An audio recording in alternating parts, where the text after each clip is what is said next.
Budgeting for growth. 8% is kind of like an average. The larger you are, the less you actually have to spend, right? But it's going to be a giant number. Like Amazon only spends $1 billion in advertising, but it's 3% of their revenue. So the percentage is lower, but that dollar amount is pretty high, right? But for you, it doesn't have to be that high.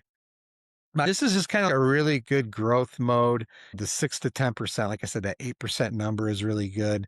Accelerated, high metro areas, really trying to grow fast for whatever reason, 11 to 15%, competitive, 15 and above. We see a lot of these numbers, especially when you get into pay per click and stuff like that. People are really spending a lot of money to go after these roofs and get them. So that being said, you can kind of see here, you could play with this number. And I'm not saying you have to spend $100,000 to make an extra 1.5 million.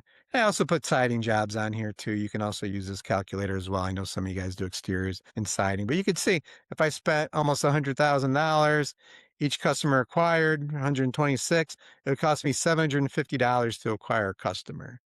So on a 30% profit margin on a retail roof, which I also like to, a lot of you are a lot higher, could be 35, 40, 50%.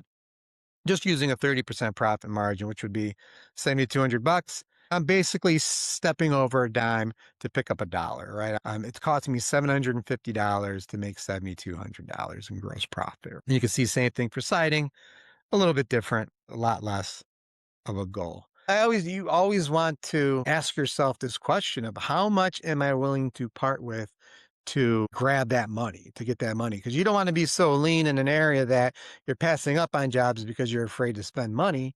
You don't want to choke your growth. You want to actually put in the right amount of money that's not too little, not too much, because this could get out of control. If you spend too much, this could be $1,500. You spend too little, yeah, it could be a lot cheaper, but most likely you're not going to hit this growth, or you might hit it, but it's going to take you 10 times as long because the other guys in your area are spending 10%, 15%. You're only spending 1%. And this is actually the second tab on our sheet. And this is tying your actual inbound analysis to see how many leads you need for customers. This just really shows you what you can do you don't always have to get more in order to get more. You can tweak those little dials to do more with what you have. And that's on tab 2 of this.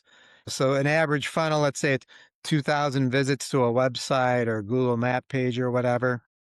You get 40 leads and it's 8 customers a month that you're getting. That's at a 2% lead to conversion rate and 20%.